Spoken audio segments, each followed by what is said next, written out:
আসসালামু আলাইকুম দর্শক, আমরা এখন যেই জমিটা দেখাচ্ছি সেটা হচ্ছে আমাদেরই একটা জমি, যেটার মধ্যে আমরা এবার তিল করছি।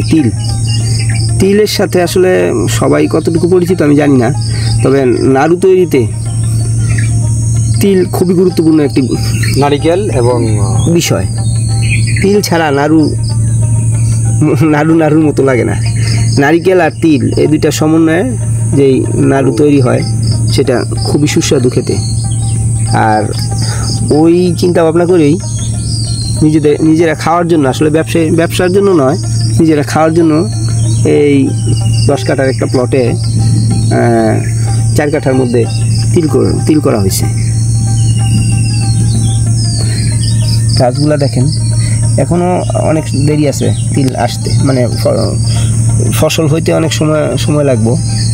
এখন মাত্র নতুন চারা হচ্ছে আর কি। আর কতদিন লাগবে আছে আনুমানিকটা মানে ফুল হইতে জ্যৈষ্ঠর দিকে ইনশাল্লাহ ফলন। বৈশাখ জ্যৈষ্ঠ, তার মানে আরও 2 মাস, প্রায় 2 মাস লাগবে মোটামুটি। এখানে যে তিল লাগানো হয়েছে সেটা যদি ঘরে তুলতে পারি তাহলে মনে করতে পারি যে বেশ ভালো ফসলই পাওয়া যাবে। আর যদি প্রাকৃতিক কোনো দুর্যোগ হয় তাহলে তো আর কিছু করার নেই। এখনও পর্যন্ত সব কিছু ভালোই, তবে ঘাস আছে প্রচুর। নিড়ানি দেওয়া হয়েছে, এই সাইডটা নিড়ানি দিছে, নিড়ানি দিয়ে পরিষ্কার করছে ঘাস। তারপরেও কিছু জায়গায় এখনও কিছু ঘাস আছে। তিল আসলে খুবই পুষ্টিকর একটি খাবার। মশলা, হ্যাঁ, এটা কিন্তু মানে তরকারি দিলে, গ্রামের ভাষায় খাড়াই হয় বলি। হ্যাঁ, তো তরকারি দিলে খুব গন্ধ হয়, সুন্দর এবং ভালো একটা মশলা সবজিতে দিলে। এটা চাষ আসলে খুব একটা বেশি করা হয় না, ঠিক না? এটা খুব একটা বেশি চাষ করে না মানুষ, হাতে গোনা কিছু সংখ্যক লোক করে। এর আগে আমরা করছিলাম না, একবার করছিলাম। আছে, এখনো রান্না করে। আমার মা খুব পছন্দ করতো এগুলি, মানে খাড়ার হোস দিয়া তরকারি আমার মা খুব পছন্দ করতো। আমার প্রিয় একটা মশলা ছিল এটা।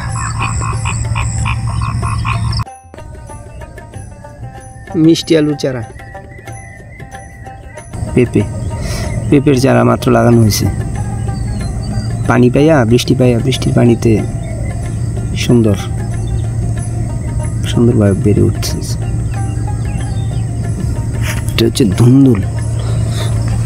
ধুন্দুলের ফুল দেখা যাচ্ছে, ধুন্দুল গাছ।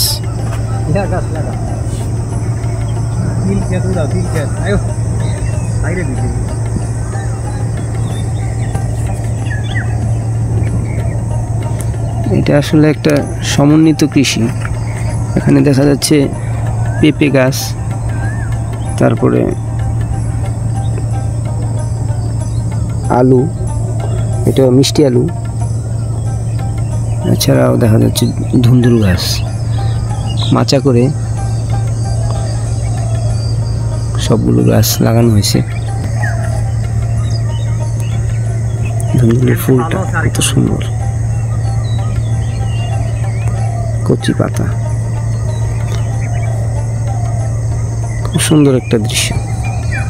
আসলে সকালবেলা বের হইলে পরিবেশটা অনেক ফ্রেশ এবং সুন্দর লাগে, এবং সকালে হাঁটাহাঁটি করতে অনেক ভালো লাগে।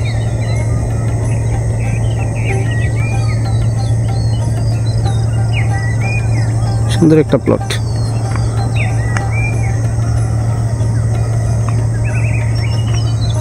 ফুল আসা শুরু হয়েছে, কিছু গাছে আবার ধুন্দুল ধরে আছে।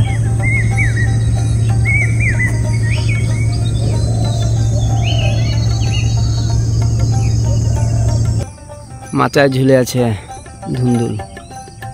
আসলে ধুন্দুল তো লতা জাতীয় সবজি, এটা মাচাই ভালো দেখায় এবং ভালো মানায়। আগে তো আমরা আমাদের মাছাছিরা দেখতাম যে 2-4টা গাছ লাগাই দিত, বাইরে উঠতে উপরে খালি উঠতো। গাছে যা হইতো গাছে যা হইতো তাই। আর একটা সময় দুন্দুল কিন্তু খাইতো না মানুষ, আমি নিজেই মানে আগে এত খাইতো না, তবে আর মানুষের দিন দিন রুচি চেঞ্জ হয় তো, যার কারণে সব কিছুই চেঞ্জ। অর্থাৎ এখন দুন্দুল 60 টাকা কেজি কিনতে হয়। পাট শাক এটা হচ্ছে পাট শাক, বাজারে নিয়ে বিক্রি করবো কৃষক, নাহলে ইসমাইল কৃষক 5 টাকা বা 10 টাকা আটি দিব না, এরকমই উড়ে দিব না 3 টাকা আটি, আর যা বিক্রি করবো উনি বিক্রি করবো প্রায় 10 টাকা আটি। শাকগুলো একদম ফ্রেশ সতেজ। দর্শক, এই শাকই আমরা আসলে ওই ঢাকা বা বিভিন্ন শহর অঞ্চলে যেটা যায় সেটা আসলে এত ফ্রেশ থাকে না। এটা তো জমি থেকে মাত্র তোলা হয়েছে, এখন বাজারে নিয়ে যাবে, বাজারের জন্য প্রস্তুত করে রাখা হয়েছে, বাজারে নিয়ে গিয়ে বিক্রি করব। ফুল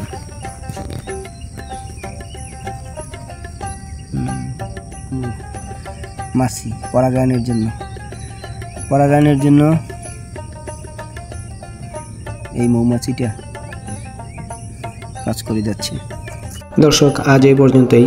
ধন্যবাদ সবাইকে। আসসালামু আলাইকুম।